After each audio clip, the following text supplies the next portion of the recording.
hear you highlight what you accomplished for that business as their general manager. So in that business there, it's more like any production facility or manufacturing facility. They struggled in lean manufacturing efficiencies, lots of bottlenecks to meet their peak production standards, lots of failures in the SOP department. Really, they had very broad, very lean SOPs that weren't very clearly defined. So the first step at that organization was start a DMAIC program where, if you're familiar with it, it focuses on data. It's very data driven.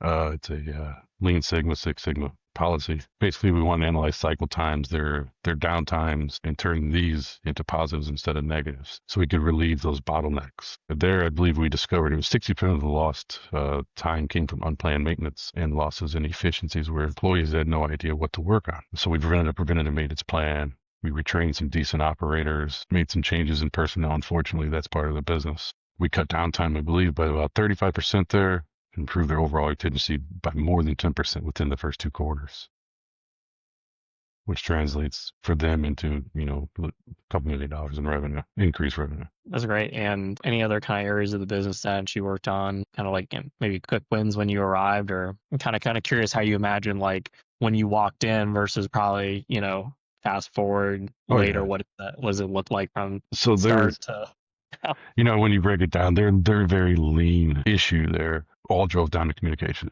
which is what a lot of companies suffer from. I suffer from it in my day-to-day life as well. So I'm sure you do as well.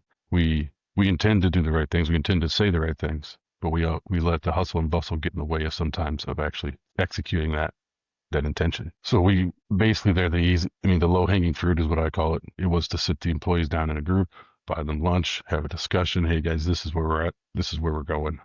You know what I mean? Let's talk about what you guys think are the big issues, and then take that a step farther after those conversations, and you make some decisions, and you involve the team. Then you involve the different departments individually. Let's discuss. Let's do these things. Let's move into all these things. Will create a positive environment.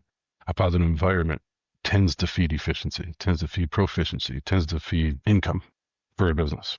Right. Even if it's just one more part out of one guy each day, just because he understands the importance of what he's doing, the value that he delivers to a company. You know what I mean? And what the company delivers to him. That's a big one we miss at my previous organization. That's where they were missing. They were receiving value and not returning the value back to the employee or the business itself in some instances. And this goes from, incentive programs to their benefits, to their time off, to just how you speak to an employee on a day-to-day basis, when you're upset, when you're not upset, to keep that very level-headed, clean speaking terminology. It's not about the person, it's about the situation.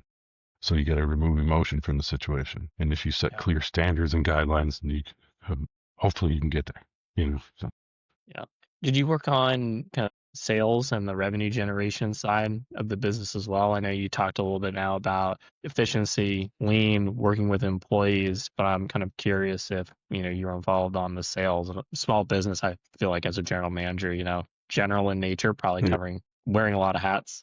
Absolutely. I mean, I was focused on every facet of the business. This particular organization had long-standing issues from ownership to contracts, like I said, to sales to scrap issues.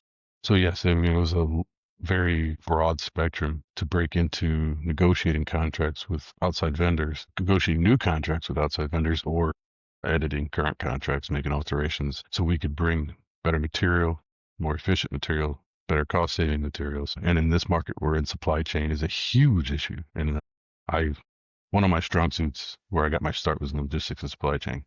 So I have a soft spot in me for supply chain. So to negotiate these contracts, you also negotiate the supply chain portion. How do we get it from here to there? More domestically now than international, because that's what the market is dictating with these tariffs and things of these natures that you and I, or they cannot control. But we can lead ourselves into a better, stronger understanding when we again communicate to our vendors what we need, what we expect, what they expect, on both ends, and let's get there. So we went from a kind of just order from whoever we can get it from standard to here's your list. These are the people we spoke to. Once you break that top 5, game over. It goes straight to the general manager, which was myself, or operations manager, myself, or one of the owners, before we pull the trigger on anything outside the norm. This is what the business standards. If we have to go outside the standards, it needs direct approval. There, that picked particular organization, excuse me, was anything over $500 outside the normal had to come to get approval.